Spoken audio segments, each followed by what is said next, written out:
Les journées nationales des infirmiers libéraux se sont tenues les 30 et 31 mars dernier à Issy-les-Moulineaux. Au cœur des débats notamment, la prise en charge des plaies chroniques. La télémédecine intéresse tout particulièrement les professionnels. Permise par la mise en place de réseaux infirmiers, cette consultation à distance présente plusieurs avantages. La télémédecine, ce qu'elle permet de faire surtout, c'est de laisser le patient à son domicile avec son équipe d'infirmiers. Le patient connaît bien l'équipe connaît bien le patient, connaît bien le dossier du patient. Et nous, par l'intermédiaire de la télémédecine, dans un temps relativement court, ça va nous permettre de faire une évaluation globale du patient et une évaluation de la plaie pour aider les soignants à mettre en place le protocole le plus adapté à la plaie pour lequel il y a un retard de cicatrisation. Et la méthode a fait ses preuves. Grâce à la constitution d'un dossier au plus près du patient, avec des photos des plaies, les infirmiers référents peuvent accompagner les infirmiers libéraux à distance.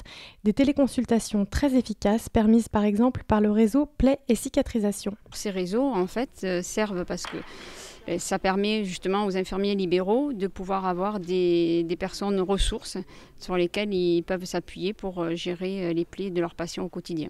Aujourd'hui, il y en a pas mal. Moi, quand j'ai commencé en libéral, ces réseaux n'existaient pas et c'est justement la création de ces réseaux qui a permis qu'on puisse travailler. Aujourd'hui, sur les plaies chroniques, les libéraux nous appellent souvent parce que justement, ils sont en souci par manque de connaissances des médecins généralistes. 8 réseaux pratiquent la télémédecine aujourd'hui en France. Si elle n'est pas assez répandue, les pouvoirs publics devraient encourager son développement grâce à des subventions, espèrent ceux qui l'ont déjà adopté. La constitution de réseaux, en tout cas, rassure les professionnels. C'est toujours très intéressant de savoir que on n'est pas seul dans des difficultés, qu'on est nombreuses à vivre des choses qui sont pas simples, mais qu'au final, on est quand même très compétente et qu'on peut avoir des difficultés, mais pas tout le temps, et que souvent on résout quand même beaucoup de problèmes. Voilà.